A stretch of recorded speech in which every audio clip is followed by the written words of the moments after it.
안녕하세요. 같이 기도하시겠습니다. 저희를 사랑하시는 하나님 감사합니다. 허망하게 한 줌의 죄로 끝날 수 있었던 우리 인생들이었지만 주께서 십자가에서 흘리신 그 거룩하신 보혈로 말미암아 우리가 구원함을 얻고 또 하나님의 자녀가 되는 권세를 주셨습니다. 자녀 삼아 주신 우리 모두를 주님의 능력과 사랑 안에 끝까지 넣어두시고 또 보호해 주시고 양육해 주시기를 간절히 기도드립니다. 여전히 미련하고 또 연약하지만 주님 주신 그 믿음 붙잡고 매일의 걸음을 걷고 있습니다. 우리 믿음의 식구들 영육간에 강건케 해주시고 또 머지않아 주님 오시는 그날 부끄럽지 않도록 우리 삶을 주관하시고 도와주시옵소서. 혹 우리 가운데 어려움을 겪고 있거나 또 병중에 있거나 또 하나님의 징계 가운데 있는 분들이 있다면 주께서 돌이켜 주시고 영원한 것들 우리 손에 쥘 수 있도록 현재의 삶을 주관하시고 도와주시기를 부탁드립니다. 학예 수양회를 앞두고 있습니다. 우리 마음과 생각을 붙드셔서 큰 결심과 또 신앙의 위대한 결단들을 할 수 있도록 이 기회를 잘 선용할 수 있도록 인도해 주시고 또한 전도되는 영혼들 하나님의 능력의 손길로 붙드셔서 복음 앞에 굴복하고 진리의 말씀에 순종할 수 있도록 역사하시고 도와주시기를 부탁드립니다. 교회가 계획하고 있는 여러 가지 많은 일들이 있습니다. 그 가운데 함께 하시고 그 모든 행보에 하나님의 은혜와 사랑을 발견하는 귀한 시간들 될 수 있도록 도와주시옵소서. 모이기를 힘쓰라는 주님의 명령을 쫓아 오늘 이 자리에 함께 저희들 모여 있습니다. 성령께서 충만케 채워주시고 이 시간을 복되게 하셔서 이 시간이 주님 보시기 합당한 시간이 될 수 있도록 도우시고 역사해 주시옵소서. 모든 것 저희를 사랑하시는 우리 구주 예수님 이름으로 기도드립니다. 아멘. 성경 로마서 12장을 보시겠습니다. 로마서 12장 2절입니다.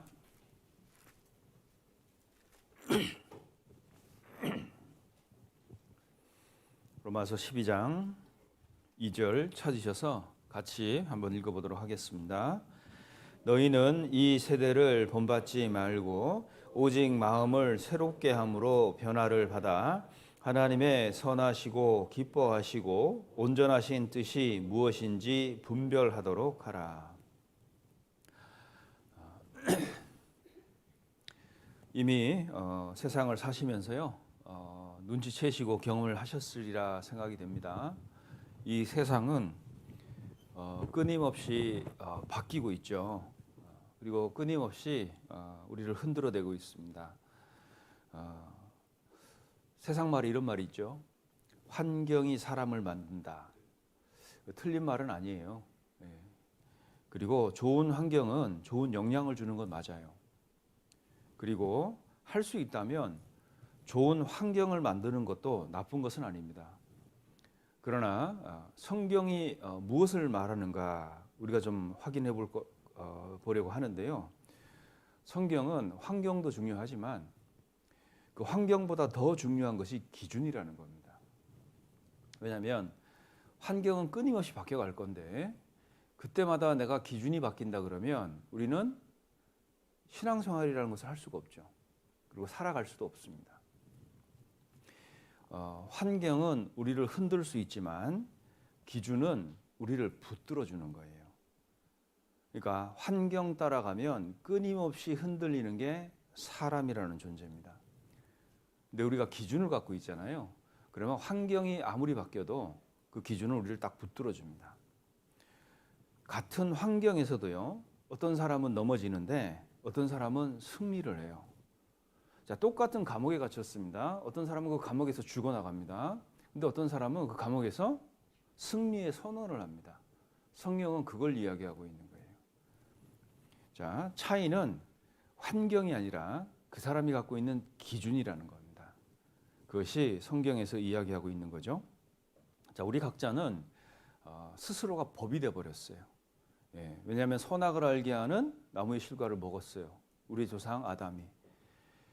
그 선악을 알게 하는 기준을 우리 안으로 갖고 온 죄인들이죠, 우리가. 그러다 보니까 그냥 자기가 법이 돼 버렸어요. 그러니까 모든 판단의 기준은 자기가 돼 버렸습니다. 그러니 어때요?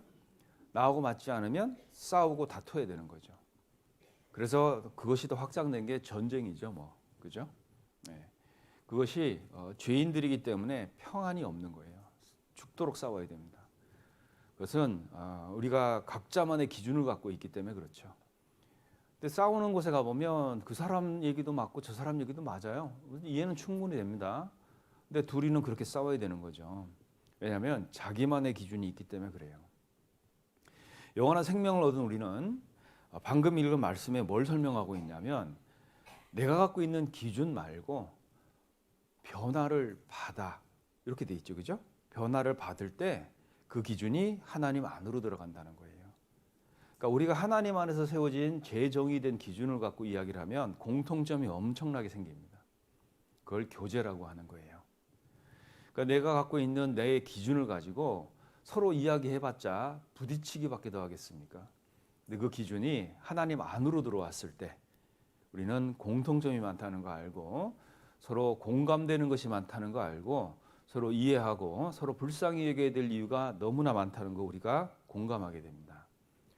방금 읽은 로마서 12장 2절을 간단하게 정리해 보면 변화 없이 분별 없다 그런 얘기입니다. 여전히 왜 분별이 안 됩니까? 왜 여전히 하나님 말씀이 이해가 안 됩니까? 왜 여전히 뭔가 말씀은 배우는데 서로 공감이 안 됩니까? 그 이유는 변화가 되지 않아서 그런 거예요. 변화 없이 분별 못하게 되어 있습니다. 그래서 그 변화의 출발점이 구원이라는 거예요. 내가 평생 이 땅에서 태어나서 이 땅에 소산물 먹고 살았는데 어느 날 갑자기 하늘에 신령한 것을 만났고 그리고 하늘에 신령한 음식을 먹기 시작했어요. 이게 결코 간단하고 사소한 일이 될 수가 없습니다. 그러니 모든 것이 어설프고 그리고 모든 것이 뭐 어렵고 힘들 수밖에 없는 거죠. 그렇게 우리는 신앙이 출발됐습니다. 그런데 여전히 그 이전에 살던 세상에 말뚝을 깊이 박아놓고 아주 튼튼한 매듭을 지어놓고 이 안에서 변화되기를 거부하고 있는 것. 그러니 여전히 분별이 안 되는 거예요. 그리고 여전히 자기 주장, 자기 기준이 법이 되어 있는 겁니다. 그러니까 그것을 놓지 않으니 변화가 될 수가 없는 거죠. 구원을 받은 모든 사람은 순종했다는 거 기억하십시오. 너희가 진리를 순종함으로 너희 영혼이 깨끗함을 받았다고 되어 있습니다. 자, 우리의 출발은 순종이었어요. 그래서 복음이 믿어진 겁니다. 우리가 진리를 발견했을 때 해야 되는 건 토론이나 그리고 평가가 아니라 순종이라는 걸 기억해 보십시오. 진리가 왜 있어야 됩니까? 진리는 토론하기 위해서 있는 게 아니에요. 진리는 순종하기 위해서 있는 겁니다. 그래서 진리 안에서 더 큰 진리를 발견하고 더 큰 기쁨을 받는 사람은 그 진리에 순종해 나가는 사람이다. 이렇게 얘기하는 겁니다. 자, 변화를 받으면 정말 하나님의 뜻이 선하시고 기뻐하시고 온전하다는 걸 깨닫게 되어 있어요. 여러분 하나님의 뜻을 우리가 많이 알고 있죠. 그죠? 인류를 향한 하나님의 뜻도 알고 있습니다. 근데 그것이 나한테 왜 이렇게 도움이 안 되죠? 내 삶에 어떠한 영향도 끼치지 못합니다. 이유가 뭘까요? 알고는 있는데 변화가 안 돼서 그런 거예요. 그러니까 변화라는 것이 우리에게 더 큰 기쁨, 더 큰 완전한 하나님의 선 안으로 우리를 끌어들이는 거죠. 여러분 우리가 복음을 머리로만 이해해가지고 사라지시든가요? 그렇지 않습니다. 지식은 사람을 변화시키지 못해요. 그 진리를 붙잡고 살아가는 그 경험이 내 인생이 되는 거지. 그냥 복음을 이해했다고 그리고 뭐 인간에게 해가 안 되는 그 복음을 내가 동의한다고 해서 내 삶에 변화가 생기는 건 아닙니다. 정보라는 게 사람을 변화시키지 못합니다. 우리는 어떤 정보를 얻던 그것을 경험할 때 그것이 쌓여서 내 인생이 되는 거죠. 내가 지식을 쌓고 있다고 그게 내 삶에 변화를 주지는 않습니다. 그 지식을 갖고 뭘 하셔야 돼요. 그죠? 그게 사람의 삶이 된다는 거 우리가 다 알고 있습니다. 그래서 변화라는 것은 작은 것부터 시작이 되죠. 작은 변화가 큰 변화를 이끌어내는 겁니다. 내가 할 수 있는 그런 작은 변화들을 내가 스스로 내 것으로 만들어갈 때 큰 변화가 이루어지는 거예요. 자, 우리는 다 꿈을 꿔요. 주님 뜻대로 살고 싶다. 또는 정말 위대한 주님의 하나님의 사람이 되고 싶다. 뭐 이런 소망들은 다 마음 안에 다 있습니다. 구원받은 사람 안에는 이것을 소원을 두고 행하게 하신다고 말씀하셨어요. 근데 문제는 그것을 갖고만 있지 그것을 어떻게 내가 그것을 붙들고 살아가야 될까? 거기에 대한 고민들은 너무 없을 수가 있죠. 자, 환경 속에서 우리는 답을 찾아내야 됩니다. 우리가 수도원 들어가 있는 건 아니죠. 그죠? 우리는 새벽밥 먹고 나가서 별 보고 들어와야 돼요. 자식들 먹여 살려야 되고 직장에서도 경쟁을 해야 됩니다. 이방인들하고도 시험 같이 보고 그런 것들을 해야 돼요. 자, 그런 것들을 하는 가운데 우리에게 동일한 환경 속에 있지만 우리를 다르게 만드는 건 뭘까요? 우리를 다르게 만드는 건 내 안에 있는 믿음입니다. 그죠? 그게 없다면 구원받지 못한 사람과 우리의 차이점이 있어요. 섞어 놓으면 없어요. 똑같습니다. 네. 그 두 아들이 있었습니다. 술주정꾼이에요. 맨날 술 먹고 들어와서 세간 다 들여부시고 가족들을 때리고 욕하고 그러는 아버지가 있었어요. 네, 한 아들은 똑같이 아버지를 따라서 술주정꾼이 됐습니다. 또 다른 아들은 그 아버지의 그 모습을 보고 삶의 방향을 틀어요. 그래서 의사가 됩니다. 의사가 돼서 그 술에 쩔어 사는 사람들 치료하는 아주 훌륭한 의사가 됐어요. 자, 보십시오. 똑같은 사람이 동일한 환경 속에 있었죠. 자, 그런데 왜 서로의 삶은 반대로 극단적으로 나눠졌을까요? 환경이 중요한 게 아니라 기준을 어떻게 잡았느냐예요. 그죠? 동일한 환경이 있었다고 사람이 다 똑같아지는 건 아니겠죠? 성경은 거듭난 그리스도인들에게 그 얘기를 하고 있는 거예요. 이 세대를 본받지 말고 너희는 마음을 새롭게 함으로 변화를 받으라는 거예요. 그 앞에 마음을 새롭게 함으로 붙어 있죠. 이건 내가 해야 되는 거예요. 자, 우리는 내 스스로는 새롭게 할 마음이 1도 없어요. 그런데 변화만 원하고 있습니다. 그러니 변화가 될 리가 만무하죠. 그냥 시간은 계속 갑니다. 그리고 내재 사함 받는 거 감사함 거기에 매여 살아요. 뭐 감사한 게 잘못된 건 아니죠. 성장이란 것은 내가 무언가 의지를 갖고 행할 때 성장이라는 게 생기는 것이 아니겠습니까? 하나님은 환경보다 기준을 먼저 보세요. 성경에 많은 인물들 있죠. 뭐 욥도 그랬고 아브라함도 그랬고 이삭도 그랬습니다. 요셉도 그랬죠. 그들이 처한 환경들은 다 다양하고 달랐습니다. 근데 이들의 특징이 무엇입니까? 기준이 정확했다는 거예요. 기준은 언제나 하나님이었죠. 하나님은 어디 있었느냐, 뭐 어떤 상황 속에 살았느냐, 그거보다는 무엇을 붙들었느냐, 그걸 하나님이 보고 계시다는 거예요. 여러분, 환경은 앞으로도 경험하시겠지만 계속 변화의 연속일 거예요. 끊임없이 바뀔 겁니다. 멀쩡하게 일하다가 회사에서 쫓겨나는 경우도 생길 거고, 잘 건강하게 잘 살던 아이가 갑자기 아플 수도 있고 사고가 날 수도 있어요. 우리 인생은 끊임없는 변화의 연속입니다. 건강도 바뀔 거고 경제도 바뀔 거고 직장도 바뀔 거고 인간관계, 시대, 정치 모든 게 다 바뀔 거예요. 자, 그런 거 바뀔 때마다 내 신앙이 바뀌어야 되는 겁니까? 이런 변화 속에서 나는 그럼 어떻게 살아야 되는 겁니까? 이 변화할 때마다 나는 그 변화에 맞춰서 뭔가를 해내야 됩니까? 자, 이 속에서 나는 어떻게 살아야 됩니까? 전도서에서 말씀하십니다. 해 아래 새 것이 없다고 돼 있어요. 해 아래 새 것이 없습니다. 세상은 계속 바뀌어갈 거예요. 자, 그런 바뀌는 세상 속에서 나는 어떻게 살아야 되죠? 아이들은 점점 커갈 거고 나는 점점 늙어갈 거고 부모님은 계속 돌아가시고, 그죠? 이런 속에서 우리는 믿음을 어떻게 의지하고 살아야 될까요? 성경은 얘기하고 있습니다. 환경 의지하면 죽을 때까지 흔들릴 거라는 거예요. 자, 그러면 나는 뭘 의지하고 살아야 되느냐는 거예요. 여러분, 돈이 있으면 행복할 것 같고 돈이 없어지면 불행합니까? 사람이 칭찬하면 기쁘고 책망하면 무너집니까? 환경 따라 기분도 신앙도 계속 바뀌어야 되는 겁니까? 그러려면 계속 새로운 믿음을 주셔야죠, 우리에게. 근데 하나님은 그냥 믿음 갖고 살라고 하셨어요. 자, 보세요. 믿음으로 살다고 얘기했던 것은 그걸 붙잡아 본 사람이 아는 거예요. 이거 갖고 왜 살라고 했는지. 예. 우리가 믿음 갖고 산다는 건 단순한 이야기가 아니에요. 여러분, 자아가 지불돼야 되고 내 고집이 꺾여야 되고 내 자존심도 바닥에 떨어져야 됩니다.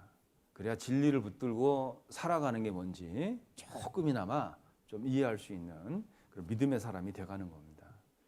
마태복음 7장을 보겠습니다. 마태복음 7장 24절입니다. 마태복음 7장 24절 27절까지 예수님이 하신 말씀인데요. 제가 읽어드리겠습니다. 그러므로 누구든지 나의 이 말을 듣고 행하는 자는 그 집을 반석 위에 지은 지혜로운 사람 같으리니 비가 내리고 창수가 나고 바람이 불어 그 집에 부딪히되 무너지지 아니하나니 이는 주초를 반석 위에 놓은 연고요.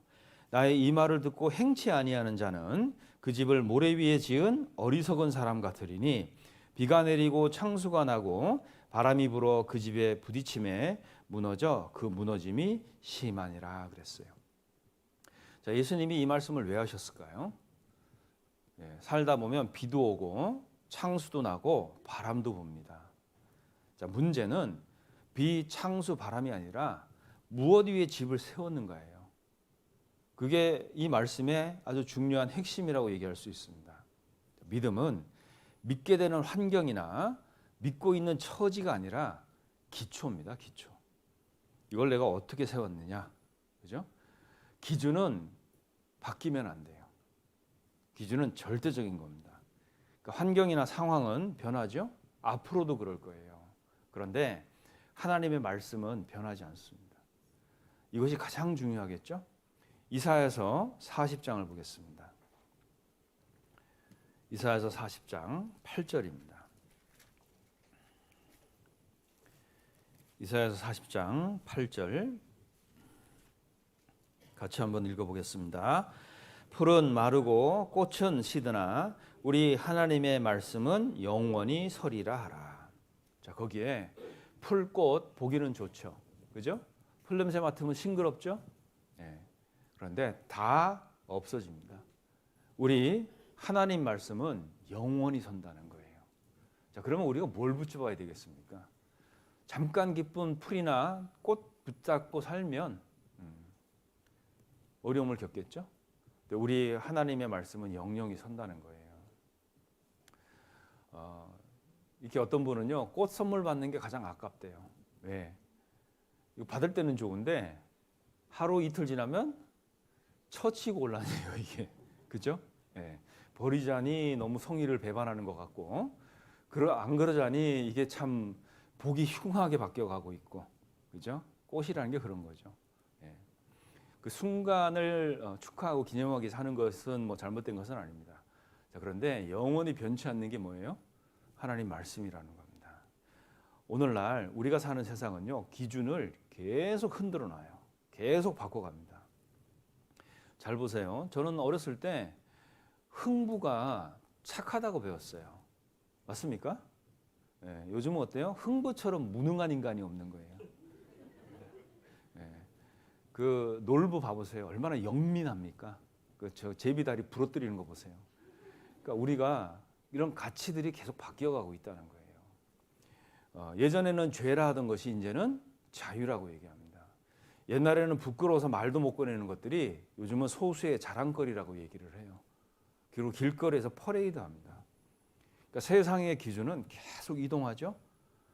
그러나 하나님은 절대 기준이에요. 이 절대 기준으로 하나님이 온 인류를 심판하실 거예요. 그때 우리는 유구무원이 된다 이렇게 얘기하죠.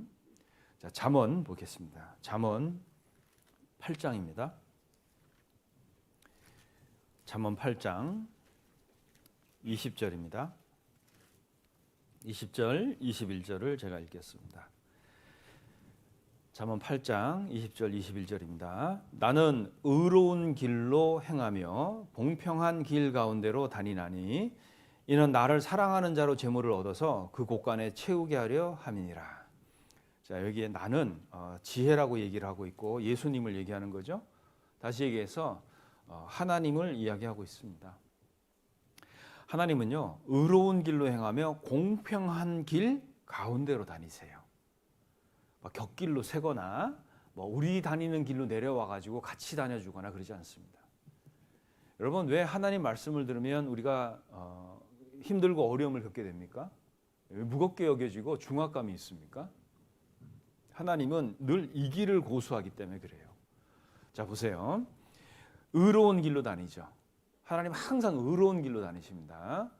이분을 내가 다니는 의롭지 않은 길로 불러내릴 수가 없어요. 사람이 하는 착각이 그거예요. 그분이 나랑 같이 이런 길로 다녀주고, 그리고 하나님은 공평한 길 가운데로 다니시는데 살짝 치우치게 우리가 못 만들어요. 어떤 분이 저한테 막 불평하셨어요. 아니, 예수님은 왜 이렇게 거룩하게만 살다 가셨냐는 거예요. 계실 때 좀 술도 좀 하시고, 여흥도 좀 즐기시고, 그리고 여자도 좀 사귀시고 그랬으면 우리가 그 길 따라가는 게 그렇게 어렵지는 않을 거 아닙니까? 이런 불평을 하시더라고요. 가만히 들어보니까 이분 입장도 좀 이해는 돼요. 그런데 하나님은 그 길을 절대로 벗어나지 않습니다. 의로운 길로 다니시고 공평한 길 가운데로 다니죠. 지금까지도 앞으로 영원히도 그럴 거예요. 그 길을 벗어나지 않습니다. 자, 그러면 우리가 주님을 만나려면 어떤 길을 가야 될까요? 어떤 길 가야 돼요? 내가 가는 길 고수하면서 그분을 내 길로 못 끌어내려요. 그러니까 우리가 하는 착각이 그런 거예요. 근데 하나님은 절대로 이 길로 오지 않습니다. 그게 기준이라는 거예요. 그분이 의로운 길, 공평한 길을 기준 잡아서 딱 계셔요. 우리는 그분만 알려면 이 길을 가야 됩니다. 의로운 길, 공평한 길로 가야 돼요. 그래야 거기서 그분을 만나는 거예요. 이유가 있습니다. 그분은 이 기준을 바꾸지 않는 이유가 있어요. 그게 21절이에요.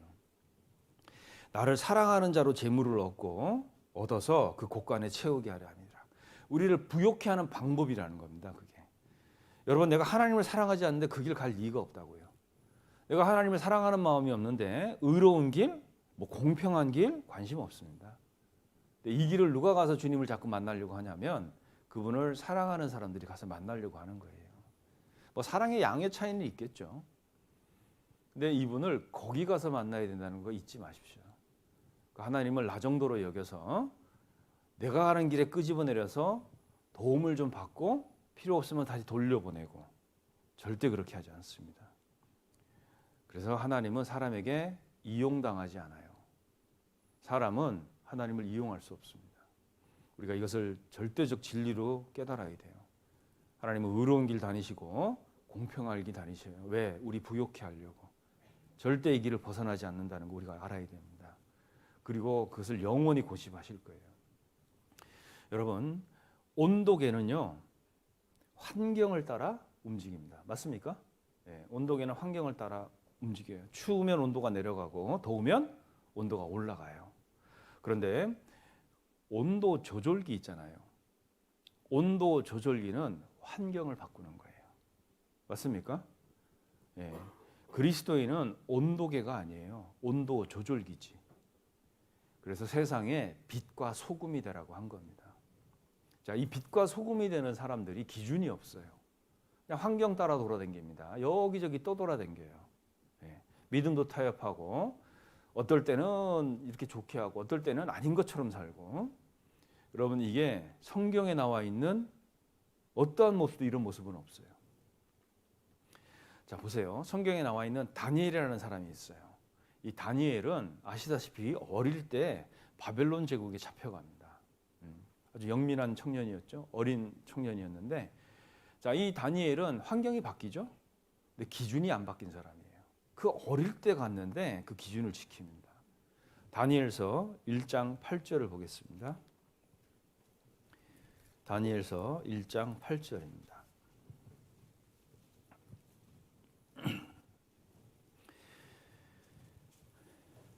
구약 1231페이지 근처에 있습니다. 자, 다니엘서 1장 8절 제가 읽겠습니다. 다니엘은 뜻을 정하여 왕의 진미와 그의 마시는 포도주로 자기를 더럽히지 아니하리라 하고 자기를 더럽히지 않게 하기를 환관장에게 구하니 그랬죠. 자, 거기에 보면 다니엘이요 뜻을 정했다 이렇게 표현이 되어 있죠. 자, 보세요. 다니엘이 잡혀간 바벨론은 당시 최고의 문명이에요.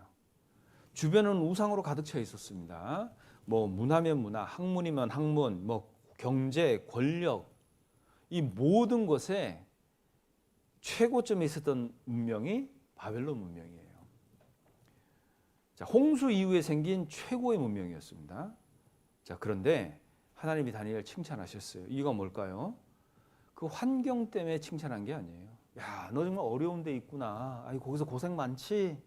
이래서 칭찬한 게 아닙니다. 다니엘이요, 이걸 했기 때문이에요. 뜻을 정했기 때문이에요. 여러분, 뜻을 정했다. 이게 무슨 뜻이냐면 기준을 만들었다 그런 뜻이에요. 이게 원어적 표현이요, 마음속에 기준을 세웠다 이렇게 표현이 되어 있습니다. 기준을 세운 거죠. 바벨론 제국에 잡혀갔는데 자기가 마음을 딱 정한 거예요. 기준을 세웠어요. 왕의 음식보다 하나님의 뜻과 말씀을 더 중요시 여기겠습니다. 이걸 딱 한 거예요. 자, 이 다니엘을 하나님이 끝까지 위대하게 만듭니다. 많은 사람은요, 환경에 따라서 기준을 바꿔요. 그러니까 우리 아내도 마찬가지예요. 아유, 제가 졸업을 했는데요. 그러니까 여기 우리 중고등부도 졸업하면 기준 바뀌는 사람이 있을 수 있어요. 그죠? 환경 따라갑니다. 아, 제가 대학부인데요. 청년인데요. 뭐가 바뀌어요? 기준 바뀔 게 아무것도 없어요. 기준이 있기 때문에 딱 안 바뀌는 거예요. 왜 환경이 바뀌면 모임과 말씀과 교제를 떠납니까? 기준이 없는 거예요. 기준이. 이게 문제라는 겁니다. 우리 아내도요, 혹시 내 형편, 내 상황이 이런데 하고 기준을 슬쩍 바꿔놓는 것, 복음을, 성경에 나와 있는 예수 그리스도의 복음을 사유화해서 내 마음대로 재해석해놓고 있지는 않는지, 우리가 이런 것들은 신앙에서 살펴봐야 되는 겁니다. 다니엘은 환경이 바뀌어도 기준이 바뀌지 않았어요. 기준이 있는 사람은 흔들릴 수 있죠. 그죠? 근데 기준이 정확하잖아요. 그러면 유혹이라는 것을 이겨냅니다. 유혹. 자, 유혹은 환경을 이용해요. 맞습니까? 환경을 바꿔놓고 유혹은 들어옵니다. 그런데 기준은 유혹을 이기는 거예요. 여러분, 기준이 유혹을 이깁니다. 여러분, 유혹 앞에서 드러나는 게 뭔지 아세요? 유혹 앞에서 드러나는 것이 믿음이에요. 믿음. 자, 요셉도 있죠. 요셉은 환경이 아니라 하나님이라는 기준을 갖고 살았던 사람이에요. 다니엘과 요셉의 특징이 뭡니까? 어릴 때부터 이 기준이 있었어요. 어릴 때부터. 창세기 39장을 보겠습니다. 창세기 39장 9절입니다. 창세기 39장 9절 제가 읽겠습니다. 이 집에는 나보다 큰 이가 없으며 주인이 아무것도 내게 금하지 아니하였어도 금한 것은 당신뿐이니 당신은 자기 아내임이라. 그런즉 내가 어찌 이 큰 악을 행하여 하나님께 득죄하리까 그랬죠. 자, 상황은 요셉은 계속 바뀌죠. 뭐 아시다시피 상황과 환경이 바뀌면요, 우리 기준과 태도가 바뀌어야 되는가, 이런 질문을 하게 되죠. 우리는 환경이 너무 안 좋아서 믿음 지키기가 힘듭니다. 상황이 바뀌면 그때 제가 뭐 신앙적으로 살겠습니다. 이런 말도 안 되는 이야기를 아니면 생각들을 가질 수 있다는 거예요. 근데 성경은 그 얘기를 하는 게 아니에요. 환경은 계속 바뀌었지만 기준은 한 번도 내려놓지 않은 사람이 바로 요셉이에요. 여러분, 요셉의 삶을 들여다보시면 강제 적응의 연속이었어요. 끊임없이 강제로 뭘 적응을 해야 되는 삶이에요. 여러분 삶도 그렇지 않습니까? 근데 요셉은 자기 인생에 있어서 선택권이 거의 없었어요. 강제 적응의 연속이었습니다. 사랑받던 아들이었죠. 그런데 그 사랑받던 그 사랑의 징표인 채색옷이 찢어지고 피가 발리죠. 그리고 자기는 구덩이에 던져집니다. 형들에게 배신당해서 종이 되죠. 그리고 종이 됐을 때 억울한 누명을 쓰고 지하 감옥까지 떨어집니다. 죄수가 되죠. 자, 그런데 하루아침에 총리가 되고 당대 최고의 제국인 이집트 제국의 권력의 핵심이 돼요. 여러분, 이런 이야기를 보면 어떤 생각 드십니까? 야, 요셉 인생 진짜 파란만장하네. 영화 만들면 좋겠다. 뭐 이런 생각 드세요? 어떤 생각 드십니까? 요셉은 어떻게 이렇게 살 수 있었을까요? 요셉은 강제 적응의 연속인 삶이지만 기준이 바뀌지를 않았어요. 그러니까 결국 하나님이 이 인생을 위대하게 만든 겁니다. 요셉은 스스로 환경을 선택한 적이 없어요. 그러나 태도를 바꾼 적은 한 번도 없습니다. 믿음은 어떤 환경을 선택해서 사는가 보다는 어떤 태도를 선택해서 사는가, 그걸 보는 거예요. 아유, 저분은 요즘 사업이 잘 된다며? 아유, 뭐 좋겠네. 요즘 운동해서 살이 쪽 빠졌던데? 뭐 이런 거 있잖아요. 그게 뭐 믿음하고 무슨 상관이 있습니까? 저도 지금까지도요, 제 몸매에 대해서 고민해 주시는 많은 분들이 있어요. 왜 이렇게 제 몸매에 관심이 많은지 모르겠습니다. 뭐 배가 나왔네, 들어갔네, 뭐 얼굴이 홀쭉하네, 뭐 턱이 졌네, 뭐 참 저는 별 관심이 없는데 그분들은 그렇게 관심들이 많더라고요. 여러분, 환경이 뭐 바뀌어서 사람의 모양을 바꿀 수는 있겠죠. 근데 기준은 바뀌면 안 됩니다. 이 기준이 정확한 사람은요, 어디다 갖다 놔도 잘 굴러댕겨요. 그러니까 하나님이 그런 사람 여기저기 잘 불러다 씁니다. 우리는 이것이 가장 중요한 거라고 알아야 돼요. 노예가 되고 억울하게 감옥에 갔습니다. 누가 봐도 최악의 환경이잖아요, 그죠? 근데 요셉은 기준을 정확하게 잡고 있었어요. 환경을 핑계 삼지 않았습니다. 보디발의 아내가 이제 유혹하잖아요. 이 말씀은 이제 그때 한 얘기잖아요. 요셉의 믿음은 그 유혹 앞에서 검증된 거예요.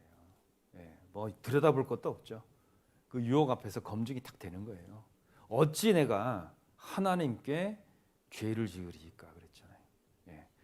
아이고, 뭐 보디발이 성격이 대단하던데 뭐 이런 얘기 안 했죠, 그죠? 그분 눈치가 백단이던데 걸리면 어떡하려고 그래, 이런 얘기 안 했어요. 기준을 정확하게 잡았습니다. 기준은 환경이 아니라 하나님이었던 거예요. 그리스도인은 여기서 절대로 벗어나면 안 됩니다. 억울하게 감옥에 갇히고 환경이 감옥으로 바뀌었잖아요. 감옥에서도 변하지 않는 기준을 갖고 있었죠. 그래서 거기서 존귀케 됩니다. 20절 보시죠. 자, 20절로 23절 제가 읽어보겠습니다. 이에 요셉이 주인이 그를 잡아 옥에 넣으니 그 옥은 왕의 죄수를 가두는 곳이었더라. 요셉이 옥에 갇혔으나 여호와께서 요셉과 함께 하시고 그에게 인자를 더하사 전옥에게 은혜를 받게 하시매 전옥이 옥중 죄수를 다 요셉의 손에 맡김으로 그 재반 사물을 요셉이 처리하고 전옥은 그의 손에 맡긴 것을 무엇이든지 돌아보지 아니하였으니 이는 여호와께서 요셉과 함께 하심이라. 여호와께서 그의 범사에 형통케 하셨더라 그랬어요. 제가 아는 어떤 분은요, 직장 생활하는데 자기가 품위서나 기한서를 써서 상관에게 가져가잖아요. 그럼 그 상관을 일단 사인 먼저 하고 읽었어요. 그러니까 이분이 해갖고 온 건 사인 먼저 하고 읽는 거예요. 믿을 수 있다는 얘기입니다. 여러분, 그리스도인은 직장생활 그렇게 해야 돼요. 우리가 기준이 정확하면 어딜 가도 신임을 받는다는 거 잊지 마십시오. 기준이 흔들리는 사람은 어떻습니까? 뭘 맡겨도 불안해요. 불안합니다. 그러니까 교회의 일은 기능이 좋은 사람이 하는 게 아니고요, 책임감이 뚜렷한 사람이 하는 겁니다. 어떤 분은 기능이 좀 있어서 일을 맡겨놓으면요, 뭘 좀 하다가 없어져요. 어디 가고 없어. 책임감이 없어요. 본인이 조금 뭐가 맞지 않으면 다 내려놓고 사라집니다. 하나님 일을 어떻게 할 수 있겠어요? 하나님의 일을 하는 첫 번째 조건, 책임감입니다. 그것이 믿음을 반영하고 있기 때문에 그래요. 요셉은 감옥에서도 원망하지 않았어요. 자기 연민에 빠지지도 않았습니다. 내가 주를 위해서 살려고 이렇게 발버둥 쳤는데 결과가 이게 뭐냐는 거예요. 결과가 이게 뭐냐 이런 얘기 안 했어요. 왜? 그게 결과일까요? 과정이지. 그죠? 네. 어떤 분은 교회에서 이렇게 청년이 열심히 살았는데 왜 결혼이 안 될까? 여러분, 이 결혼이 내 신앙의 끝입니까? 어떻게 생각하세요? 결혼하면 뭐 다 끝나는 거예요? 네. 그리고 결혼이 내 인생의 최고의 뭐 보상입니까? 네. 결혼하고 끝낼 거예요? 그러니까 뭔가를 생각들을 잘못 맞추고 있다는 거예요. 죄수들 속에서도요, 섬겼고 옥중 죄수들에게도 관심을 가졌죠. 그리고 하나님의 뜻을 전했어요. 여러분, 장소가 사명을 바꾸는 게 아니에요. 사명이 장소를 해석하는 겁니다. 우리가 믿음 안에서 올바른 기준을 딱 잡고 있으면 이게 가능해요.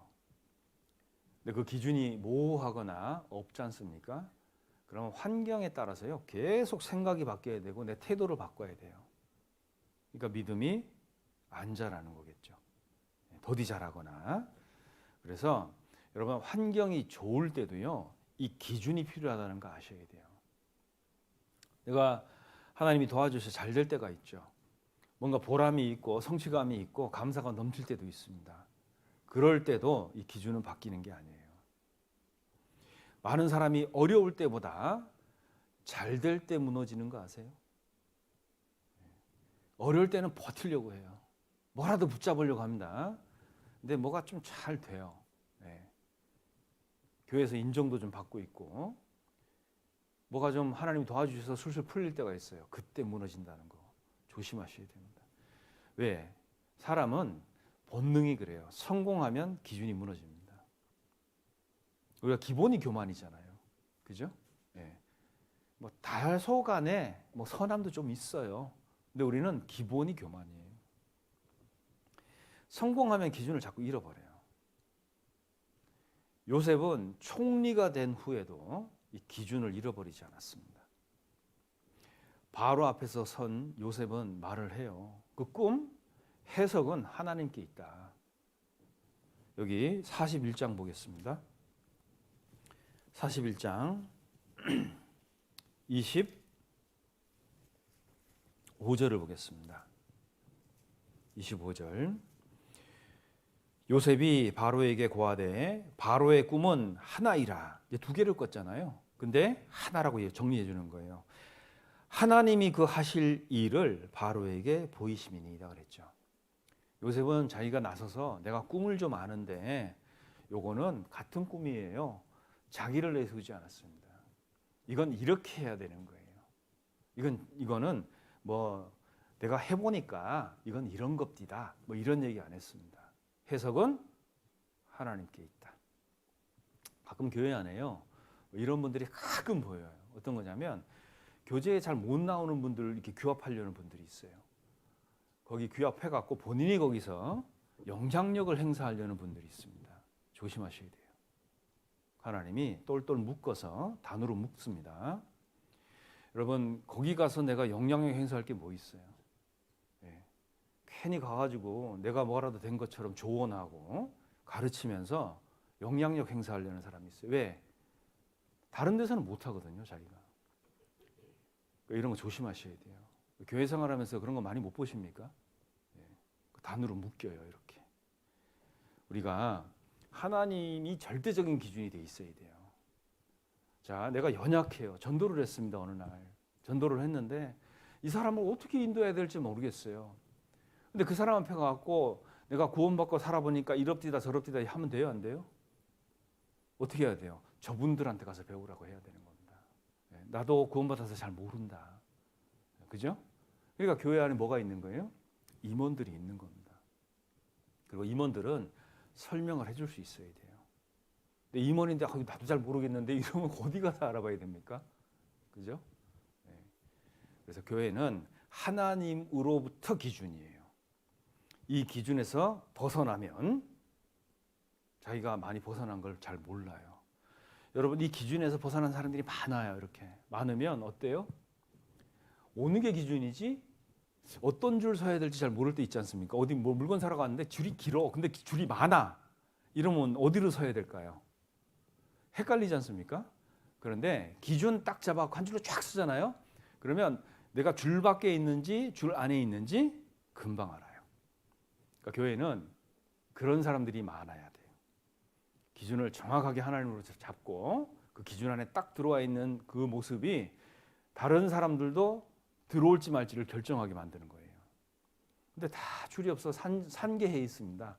그러면 뭐 어디 서야 될지 잘 모르는 거예요. 그러니까 전하기는 하는데 세우는 걸 못해요. 그러니까 우리가 올해 교회 슬로건이 뭡니까? 전하고 세우자죠. 예, 우리는 복음을 갖고 있기 때문에 전하는 건 할 수 있어요. 근데 세우는 건 오로지 우리 거제교회의 능력입니다.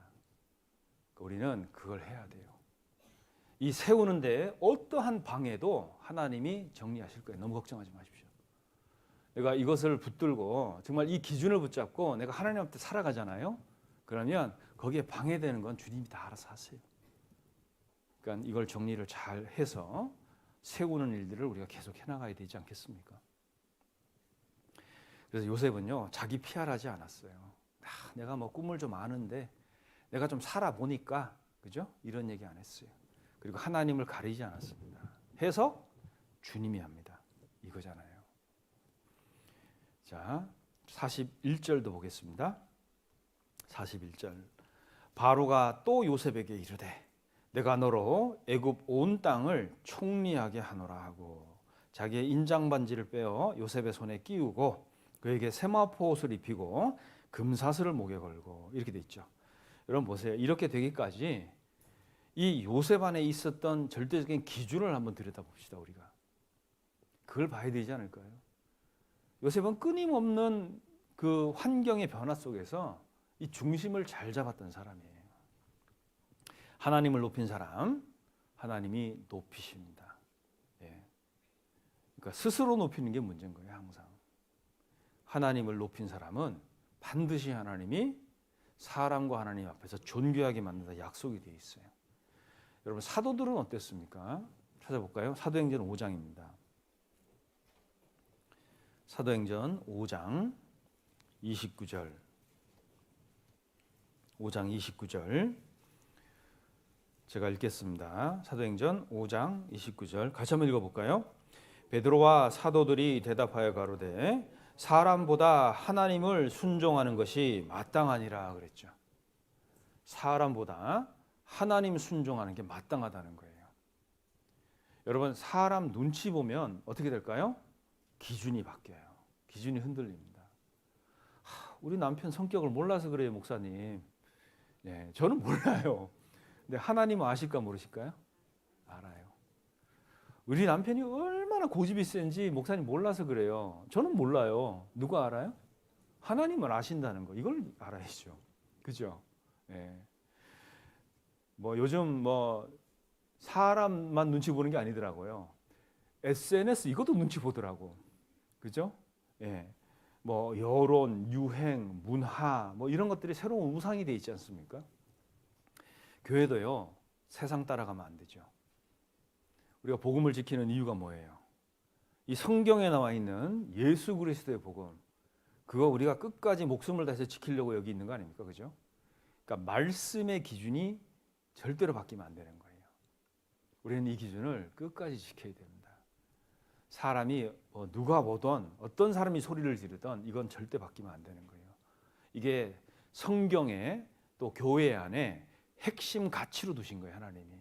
우리가 이것을 버려서 가면서 취할 수 있는 행복과 이득이 없습니다. 절대적인 기준, 이 기준을 잘 세워야 돼요. 여러분 아시다시피 아담이 왜 망했습니까? 아담은 환경 탓했거든요. 하나님이 만든 이 하와 때문에. 맞습니까? 하와는 또 어땠어요? 하와는 하나님이 만든 이 뱀 때문에. 그죠? 다 환경 탓한 거예요. 그래서 인류가 여기까지 온 거잖아요. 근데 다윗 한번 보시죠. 다윗은요 알았어요. 자기가 잘못한 거. 찝찝했습니다. 아이가 태어났네요.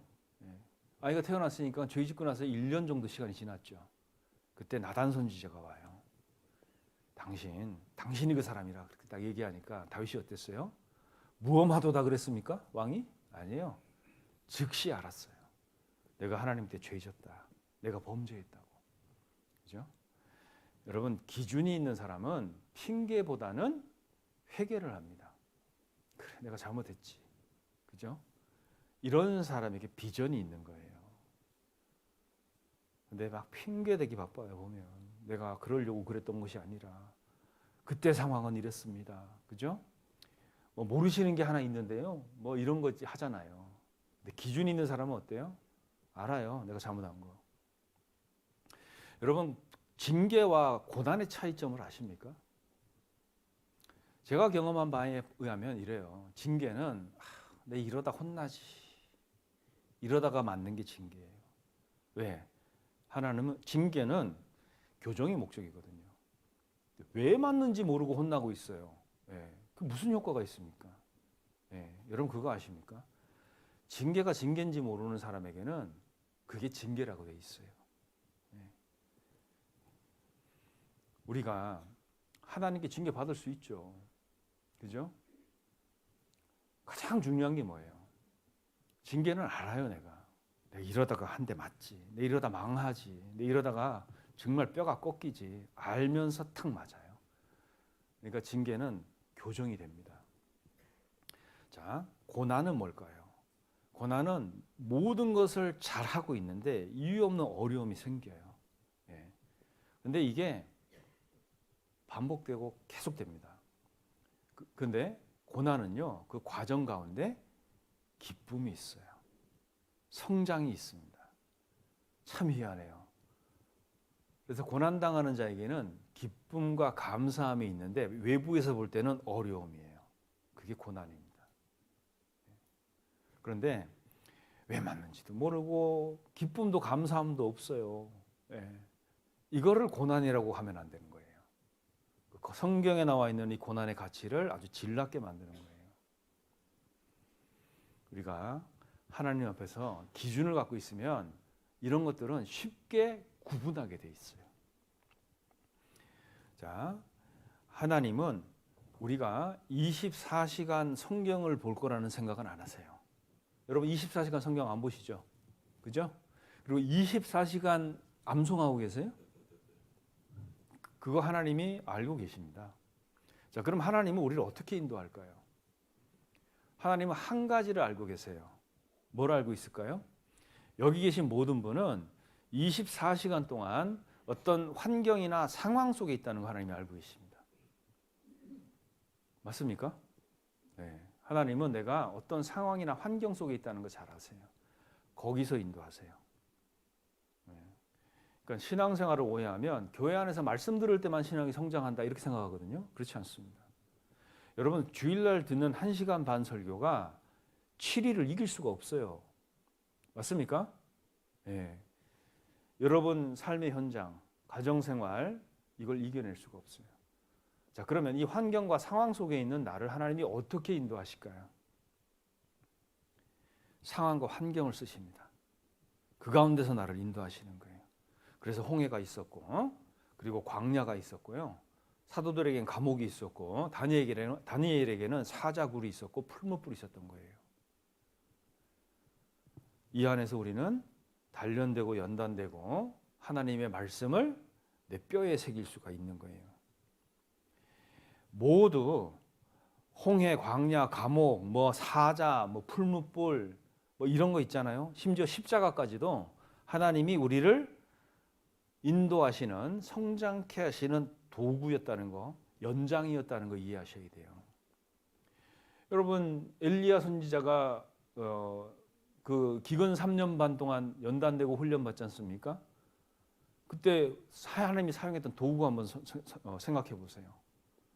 어떤 도구로 엘리야 선지자를 연단하셨습니까? 그 시냇물, 그죠?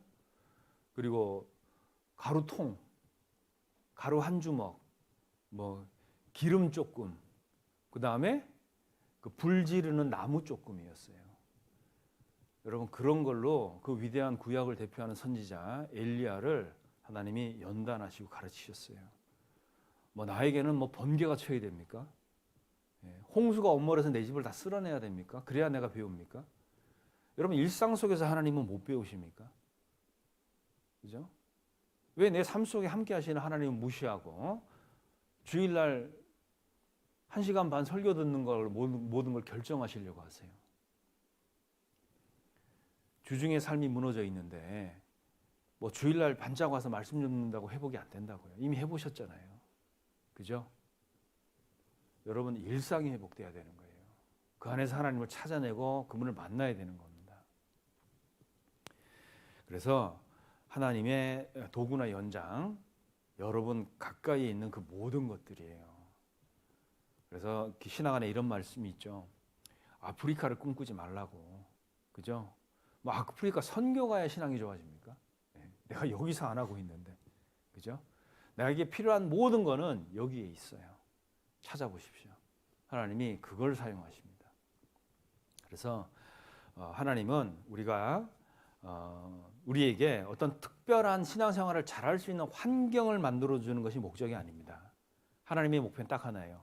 내가 속해 있는 그 환경을 통해서 사람을 만들려고 하시는 거예요. 자, 그러니 내가 지금 갖고 있는 직장, 또 직업, 하고 있는 일터, 뭐 이런 것들이 다 하나님의 도구인 거예요. 그래서 그것을 사용하십니다. 저는 글씨를 잘 못 썼어요. 지금은 조금 씁니다. 글씨를 잘 써보려고 정말 유명하다는 펜은 다 바꿔봤어요. 여러분 펜 바꾼다고 글씨 잘 써집니까? 네, 안 돼요. 그게. 출근하기 싫은 사람이 직장 바꾼다고 출근하기 행복할까요? 안 된다고요. 수영 잘 못하는 사람이 수영장 바꾼다고 수영 잘해져요? 안 되는 거 알고 있죠? 근데 우리는 미련하게도 자꾸 그걸 하려고 그래요. 안 됩니다. 그건. 내가 처한 이곳, 여기서 이걸 하려고 해야 되는 거예요. 하나님은 여기서 결판을 보려고 하실 거예요. 그래서 내가 처한 환경 때문에 슬퍼할 것이 아니고요. 하나님이 허락하신 이 환경 속에서 하나님의 세미한 음성을 계속 들어야 돼요. 그래야 내가 기준을 올바로 잡을 수가 있습니다. 여러분 예수님 시험 당할 때 딱 보면 이게 뭔지를 정확하게 이해할 수 있습니다. 여러분 예수님이 성령에 이끌려서 이제 공생의 시작 전에 광야에서 시험 받으시죠.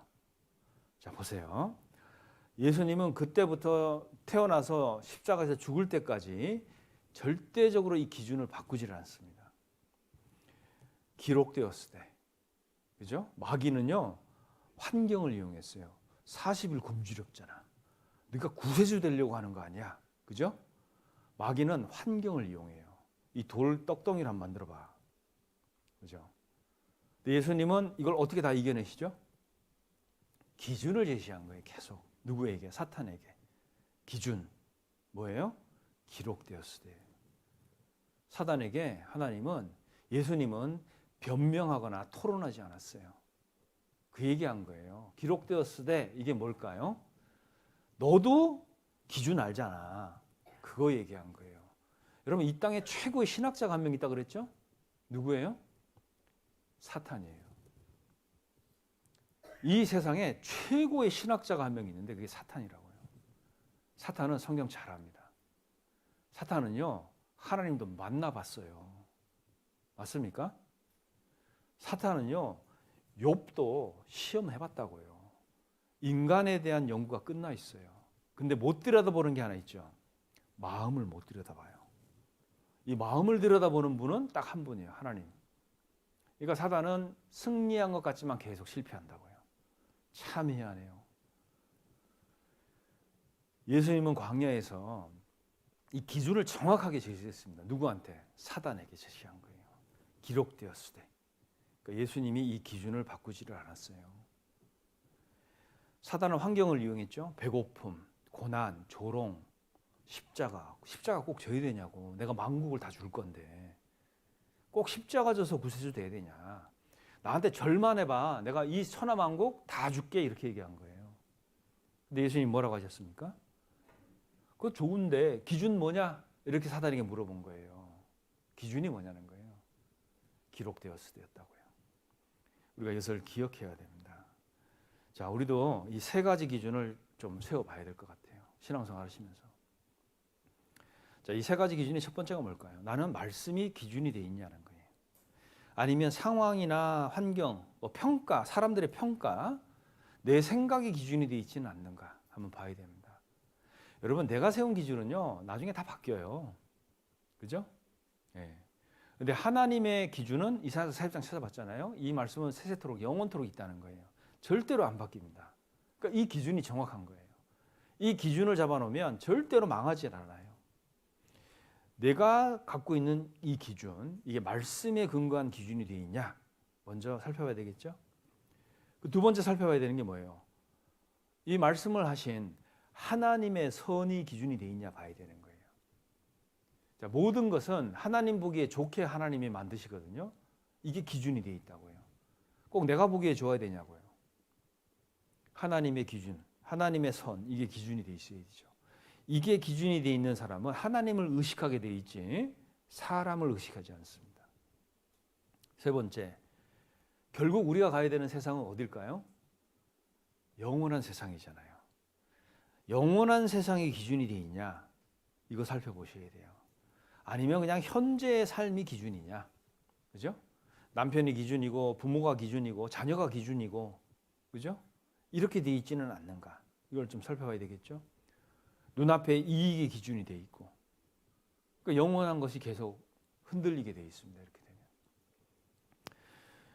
여러분, 그리스도인은 등대예요. 등대. 보세요. 등대는 폭풍 온다고 등대가 자리를 옮기지 않아요. 그죠? 배가 움직입니다. 그리스도인은 등대예요. 등대는 기준이잖아요. 교회도 성도도 등대라는 거 잊지 마십시오. 우리가 거기서 빛을 내지 않잖아요. 그러면 다 표류하게 돼 있어요. 다 육지에 부딪혀서 파손하게 돼 있습니다. 우리는 등대예요. 여러분, 비행기를 타보면 갑자기 구름 속으로 들어갈 때가 있죠. 전후, 좌우, 상하가 구분이 안 됩니다. 자, 그때 이 조종사가요, 자기 인지 능력을 기준으로 비행할 것 같아요? 절대 그렇지 않습니다. 계기판이 기준이에요. 사람은 인지 능력이 없어집니다. 전후, 좌우, 상하, 좌우가요, 전부 다 흰색이에요. 그 상황에서 비행기 조종사는 감각을 의지하지 않아요. 뭘 볼까요? 계기판 봐요. 그게 기준이라는 거예요. 감각을 믿으면 추락합니다.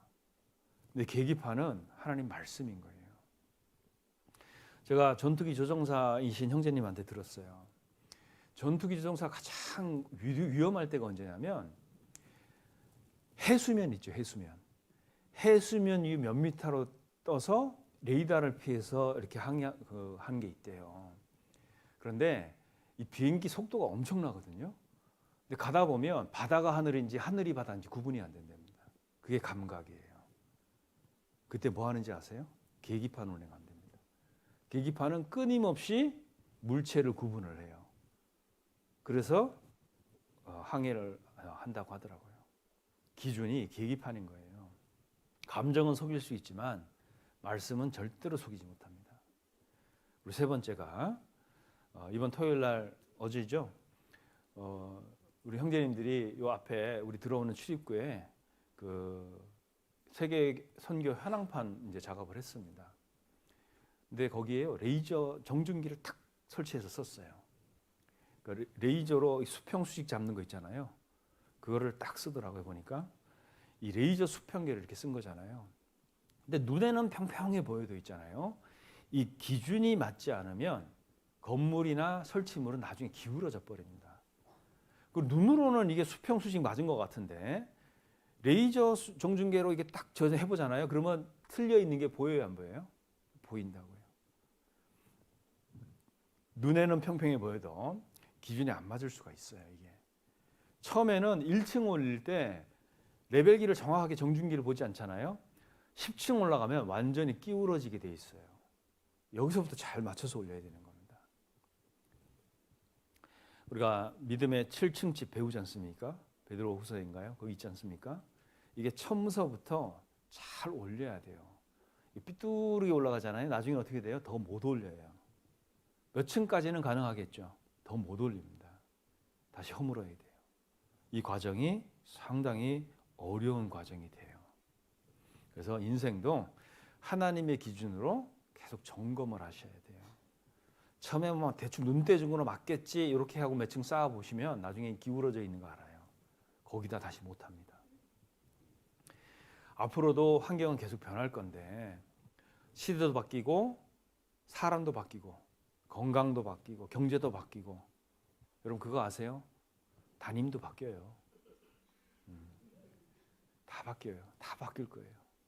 자, 그런데 여러분 안에 말씀이라는 철대적인 기준을 세우셔야 돼요. 예. 여러분 교회가 있잖아요. 담임 바뀌면 또 새로 나오는 분들이 있어 보면 한 서너 명씩 다시 나와요. 예. 그러다 한 1년, 2년 지나다 또 나갑니다. 이분 언제 올까요? 담임 바뀌면 또 와요. 예. 이분은 뭐가 없는 거예요? 기준이 없는 거예요. 기준이. 예. 예. 우리가 하나님 말씀이라는 것은 절대적인 기준이 돼 있어야 돼요. 여러분 환경을 붙잡는 사람은 환경과 함께 흔들려요. 여러분 우리 교회도 마찬가지겠죠. 말씀이 중심이 되어 있는 어떤 절대적인 기준이 있어야 됩니다. 이것이 있을 때 우리는 안정감을 갖고 신앙생활을 하고 그 신앙에 감사함이 넘쳐요. 그럴 때 전도라는 걸 할 수 있습니다. 그래서 기준을 붙잡으면 우리가 환경을 넘어설 수 있어요. 다니엘처럼 요셉처럼 사도들처럼 그 무엇보다도 예수님처럼 어떠한 환경도 우리는 극복을 해낼 수가 있습니다. 그래서 우리는 세상에 끌려가는 환경에 끌려가는 사람들이 아니에요. 하나님 말씀이라는 변치 않는 기준 위에서 사는 성도가 되어야 됩니다. 그것이 우리 신앙의 가장 중요한 거라고 할 수 있어요. 나를 따르라? 택도 없는 소리 하지 마세요. 우리 누굴 따라야 됩니까? 주님 따라야 돼요. 네. 뭘 나를 따라요? 나를 따르기는. 주님 따르는 거지. 그죠? 네. 자, 우리가 환경이 우리를 결정하는 거 절대 아닙니다. 우리가 붙잡는 기준이 우리 인생을 결정하는 거예요. 그것을 잊으시면 안 돼요. 그래서 환경을 보고 낙심하기보다는 변치 않는 하나님의 말씀을 삶의 기준으로 자꾸 삼아야 됩니다. 그게 나를 결국 안전하게 만들어요. 다니엘처럼 기준을 정하고 뜻을 정했다고 그랬죠? 기준을 정하고 요셉처럼 어떤 상황이 되더라도 기준을 옮기지 않는 지키는 사람이 돼야 돼요. 그게 우리가 돼야 되는 삶입니다. 하나님이요 이스라엘이 전국에 흩어져 있었습니다. 단에서 부엘세바까지. 어떤 사람들은 해안 쪽에 살았고 어떤 사람은 산악 지역에 살았어요. 이 유대인들을 1년 3차 예루살렘으로 불렀습니다. 그래서 1년 3차 총회로 모이는 모임을 하나님이 만드신 거예요. 자, 1년 3차 예루살렘으로 불러서 뭐 했냐? 자, 보세요. 어떤 사람은 농사 짓고 어떤 사람은 뭐 양을 치고 어떤 사람은 뭐 했겠죠. 그죠? 흩어져서 살다 보면 정체성이 모호해질 때가 있어요. 네. 그 정체성을 1년 3차 예루살렘 하나님의 성전이 있는 곳에 모이도록 해서 그 정체성을 확인하고 회복하는 기회를 제공했습니다. 우리가 뭐 1년 3차는 아니지만 1년 1차 총회로 모이는 모임이 있죠. 그게 이제 학예 수양회입니다. 자, 수양회만 오면 갈등하시는 분들이 있어요. 참 수양회만 오면 괜히 스트레스 받고 막 피부에 뭐 나고, 그죠? 소화도 잘 안 되고 뭐 이런 분들 계십니다. 하나님이 매년 수양회로 우리를 부를 때 갈등하지 마세요. 그건 순종해야 되는 거예요. 여러분 순종하면 어떻게 되는지 아세요? 내 정체성이 분명해져요. 그 흩어져 살던 이스라엘 남쪽은 사막이거든, 사막, 그죠? 북쪽은 단이에요, 물이 나오는 곳이에요. 헐몬산이 있습니다. 자, 흩어져서 살던 이 유대인들이 예루살렘에 모이는 거예요. 모여서 뭐 합니까? 그 유대인이라는 정체성을 회복하도록 해놓은 거예요. 여기 출애굽기 34장을 보시겠습니다. 출애굽기 34장. 출애굽기 34장 21절부터 24절까지를 제가 읽겠습니다. 너는 엿새 동안 일하고 제7일에는 쉴지니 밭 갈 때나 거둘 때에도 쉴지며 그랬잖아요.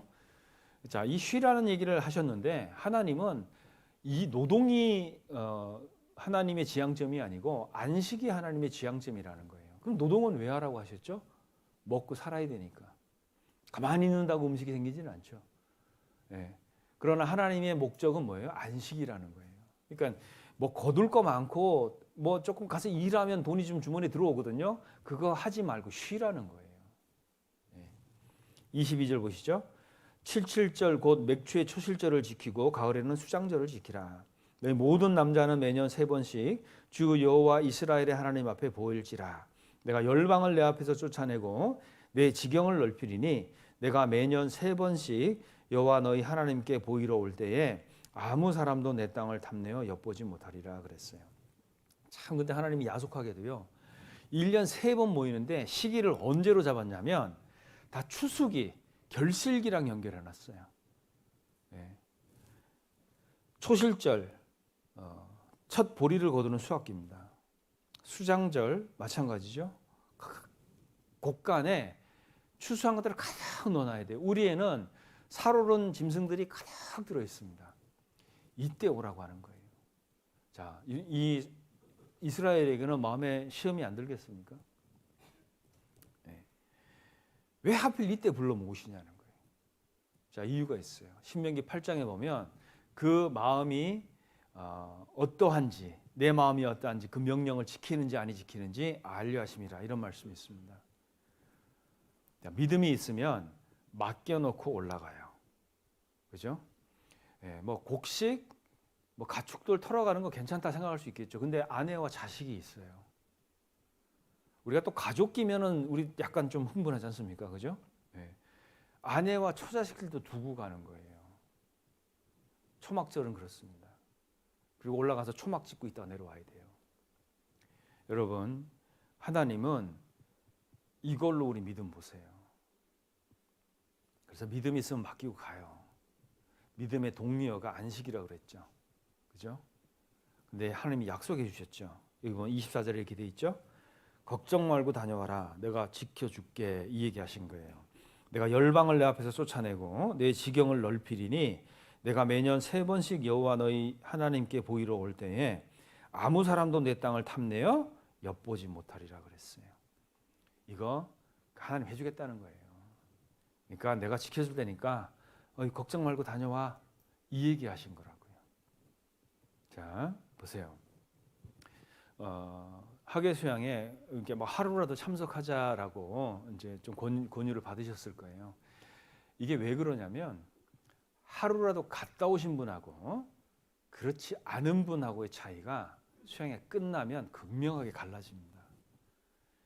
하루라도 갔다 오신 분들은요 마음이 좋아요. 감사합니다. 그리고 올 하반기 신앙생활하는데 힘이 있어요. 근데 이런저런 핑계 대고 내가 거기 참여하지 않지 않습니까? 일단 정책성부터가 모호해지고요. 그 다음부터는 그냥 하던 대로 해요. 네. 뭐 신앙의 성장 이런 거 없습니다. 그냥 유지한다고 생각하는데요. 네. 그런 그 변화 없는 분별이 어려운 그런 신앙생활을 이렇게 계속하게 돼 있어요. 얼마나 바쁩니까? 네. 그러니까 하루라도 가보자고 하는 게 참여해보자는 뜻이에요. 그래서 아직 이 갈등을 하고 계신 분들은 회개하시고요. 어떤 형태로든 참여하려고 하셔야 돼요. 이게 무슨 접수 많이 하자, 많이 참여하자, 숫자 노름하려고 하는 게 아니에요. 가보시면 압니다. 네. 그리고 안 가보셔도 알아요. 네. 어떻게든 하나님이 알게 하실 건데 참여하시는 것이 현명한 선택이라고 얘기할 수 있습니다. 네, 같이 기도하시겠습니다. 하나님 감사합니다. 우리에게 육체의 남은 때를 믿음과 신앙 안에서 살아갈 수 있도록 이런 기회와 날들을 주신 것 감사합니다. 늘 도와주시고 함께 하셔서 우리 모든 성도들이 주님 안에서 기쁨과 감사함으로 살아갈 수 있도록 주님 도와주시고 주님의 선하신 뜻대로 인도해 주시기를 부탁드립니다. 계획되어 있는 수양에 저희들 잘 다녀올 수 있도록 모두를 권념해 주시고 사랑의 띠로 하나로 묶어 주셔서 하나님께 영광이 되고 우리의 기쁨이 되는 그런 수양이 될 수 있도록 인도해 주시옵소서. 모든 것 저희를 사랑하시는 우리 구주 예수님 이름으로 기도드립니다. 아멘.